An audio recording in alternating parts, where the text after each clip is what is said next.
हरे कृष्णा, राधे राधे।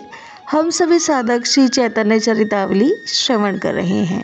प्रसंग है नीलांचल में श्री सनातन जी गतांक से आगे। प्रभु इनकी ऐसी मर्यादा, दीनता और सरलता को देखकर मन ही मन बहुत प्रसन्न हुए और उनका जोरों से गाढ़ा लिंगन करते हुए कहने लगे, सनातन तुम धन्य हो, तुम ही वैष्णवता के सच्चे रहस्य को समझे हो। यद्यपि तुम्हारे लिए स्वयं कोई विधि निषेध नहीं है, फिर भी तुम लोक मर्यादा के निमित्त ऐसा व्यवहार करते हो। यह सर्वश्रेष्ठ है। मनुष्य चाहे कितनी भी उन्नति क्यों न कर ले, फिर भी उसे मर्यादा का उल्लंघन ना करना चाहिए, क्योंकि मर्यादा भंग करने से लोक निंदा होती है और लोक निंदा से सदा पतन का भय बना रहता है। सनातन के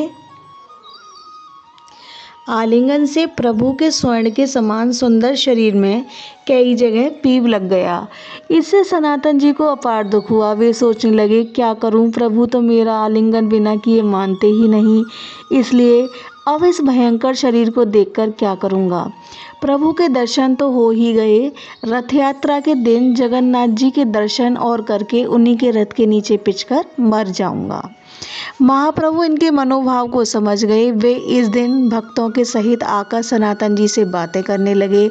उन्होंने बातों ही बातों में कहा, सनातन, शरीर त्यागने से तुम क्या लाभ सोचा है? मनुष्य का अंतिम पुरुषार्थ प्रभु प्राप्ति है। यदि शरीर त्यागने से प्रभु प्राप्ति हो सके तो मैं तो हजारों बार शरीर धारण करके उन्हें त्यागने को तैयार हूँ। इस प्रकार शरीर त्यागना तामसी प्रवृत्ति है। जो संसारी तापों से खिन्न होकर किसी कारण से शरीर से ऊबकर प्राण त्याग देते हैं, उनकी सद्गति नहीं होती। उन्हें फिर कर्मों के भोग के निमित्त आसुरी प्रकृति के शरीर धारण करने होते हैं। शरीर का सदुपयोग श्री कृष्ण संकीर्तन करने में ही है। यदि भगवान नाम चिंतन और स्मरण बना रहता है तो फिर शरीर कैसी भी दशा में रहे, विवेकी पुरुष को शरीर की कुछ भी परवाह न करनी चाहिए। प्रभु की बात सुनकर नीचा सिर किए हुए सनातन जी ने कहा, प्रभु, इस बेकार और अपवित्र शरीर को रखवाकर आप इससे क्या कराना चाहते हैं? तब तो आप दूसरों को दुख के सिवा किसी प्रकार का लाभ नहीं पहुंचाता। प्रभु ने कहा, तुम्हें हानि लाभ से क्या, तुम तो अपने शरीर को मुझे सौंप चुके। दान की हुई वस्तु को लौटाकर कोई उसका मनमाना उपयोग कर सकता है। तुम्हारे जाने मैं इसका कुछ भी उपयोग करूं, तुम्हें इसे नष्ट करने का अधिकार नहीं है। इसे मुझे बड़े बड़े काम कराने हैं।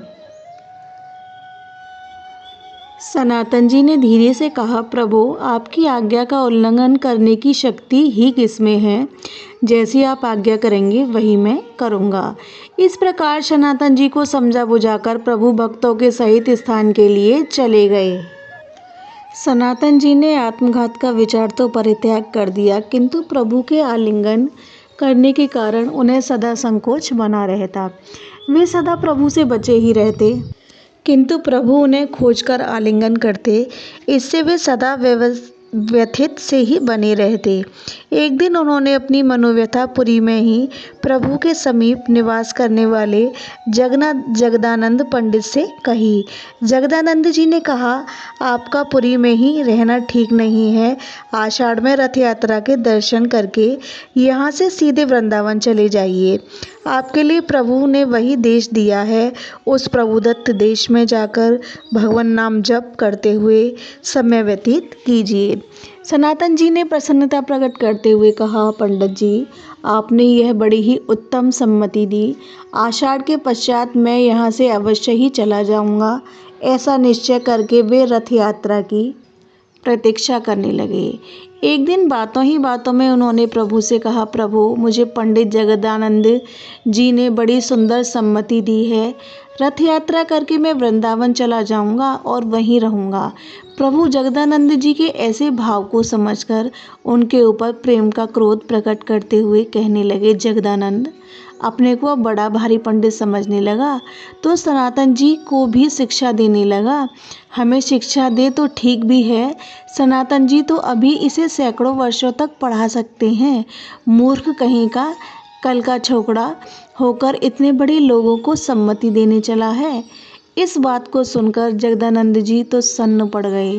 काटे तो शरीर में रक्त नहीं। वे डबडबाई आंखों से पृथ्वी की ओर देखने लगे। तब सनातन जी ने अत्यंत ही विनम्र भाव से प्रभु के पैर पकड़े हुए कहा, प्रभु, जगदानंद जी ने तो मेरे हित की ही बात कही है। आप मुझ पतित को स्पर्श करते हैं तो इस बात से किसे दुख न होगा। मैं स्वयं संकुचित बना रहता हूँ। प्रभु ने फिर उसी स्वर में कहा, इसे मेरे शरीर की इतनी चिंता क्यों? यह शरीर को ही सब कुछ समझता है। इसे वैष्णवों के महात्म्य का पता नहीं। सनातन जी के शरीर को यह अन्य साधारण लोगों के शरीर के समान समझता है। इसे पता नहीं सनातन जी का शरीर चिन्मय है। उसे खुजली और कुष्ठ कहाँ, यह तो उन्होंने मेरे प्रेम की परीक्षा के निमित्त अपने शरीर में उत्पन्न कर ली है कि मैं घृणा करके इनके शरीर को स्पर्श ना करूं। कोई भाग्यवान पुरुष सनातन जी के शरीर को सूंघे तो सही, उसमें से दिव्य सुगंध निकलती रहती है। मैं कुछ सनातन जी के ऊपर कृपा करने के निमित्त उनका आलिंगन थोड़े ही करता हूँ। मैं तो उनके शरीर स्पर्श से अपने देह को पावन बनाता हूँ।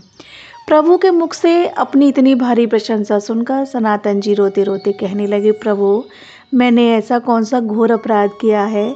मेरे किन जन्मों के अनंत पाप आज आकर उदय हुए हैं, जो आप मुझे यह प्रशंसा रूपी हलाहल विष पिला रहे हैं? जगदानंद जी का आज भाग्य उदय हुआ। आज त्रिलोकी में इनसे बढ़कर भाग्यवान कौन होगा, जिनकी वात्सल्य स्नेह से पुत्र की भांति प्रभु भर्त्सना कर रहे हैं। हाय, ऐसी प्रेममयी भर्त्सना जिनके भाग्य में वधी है, वे महानुभाव धन्य है। गुरुजन जिनकी नित्य आलोचना करते रहते हैं, वे परम सौभाग्यशाली पुरुष हैं। हे करुणा के सागर प्रभु, इस अधम को किस अपराध से अपने पन से पृथक करके आपने यह प्रशंसा रूपी सर्पणी बलपूर्वक मेरे गले में लपेट दी। नाथ, मैं अब अधिक सहन ना कर सकूंगा। सनातन जी की ऐसी कातरवाणी सुनकर प्रभु कुछ लज्जित से हो गए और अत्यंत ही प्रेम के स्वर में जगदानंद जी की ओर देखकर कहने लगे, जगदानंद ने मेरे शरीर के स्नेह से और तुम्हारे आग्रह से ही ऐसी सम्मति दे दी होगी। मैंने अपने क्रोध के आवेश में ऐसी बातें इनके लिए कह दी। इसका कारण मेरा तुम्हारे ऊपर सहज स्नेह ही है। तुम इस वर्ष यहीं मेरे पास ही रहो, अगले वर्ष वृंदावन जाना। इतना कहकर प्रभु ने सनातन जी का फिर जोरों से आलिंगन किया। बस फिर क्या था, न जाने वह खुजली और उसकी पीड़ा कहाँ चली गई। उसी समय उनकी खाज अच्छी हो गई और 2-4 दिन में उनके घाव अच्छे होकर उनका शरीर स्वर्ण के समान कांति वाला बन गया। रथ यात्रा के समय अद्वैताचार्य, नित्यानंद आदि सभी गौड़ीय भक्त प्रतिवर्ष की भांति अपनी स्त्री बच्चों के सहित पुरी में आई। प्रभु ने उन सबके सनातन जी का परिचय कराया। सनातन जी प्रभु के परम कृपा पात्र। इन सभी प्रेमी भक्तों का परिचय पाकर परम प्रसन्न हुए और उन्होंने सभी की चरण वंदना की। सभी ने सनातन जी की श्रद्धा, दीनता और तितिक्षा की भूरी भूरी प्रशंसा की। बरसात के 4 महीने रहकर सभी भक्त देश के लिए लौट आए, किंतु सनातन जी वहीं रह गए। वे दूसरे वर्ष प्रभु से विदा होकर उनकी आज्ञा सिरोधार रह करके पुरी से सीधे ही काशी होते हुए वृंदावन पहुँचे। पुरी से चलते समय वे बलभद्र भट्टाचार्य से उस रास्ते के सभी स्थानों के नाम लिख ले गए थे, जिस रास्ते से प्रभु वृंदावन गए थे। उन सभी स्थानों का दर्शन करते हुए और प्रभु की लीलाओं का स्मरण करते हुए उसी रास्ते से सनातन जी वृंदावन तक पहुँचे। तब तक श्री रूप वृंदावन में नहीं पहुँचे थे। सनातन जी वहीं वृंदावन के वृक्षों के नीचे अपना समय बिताने लगे। कुछ दिनों के अनंतर गौड़ देश के श्री रूप जी भी वृंदावन पहुँच गए और दोनों भाई साथ ही श्री कृष्ण कथा कीर्तन करते हुए कालयापन करने लगे। यह प्रसंग अब यहीं विश्राम लेता है। हरे कृष्णा, राधे राधे।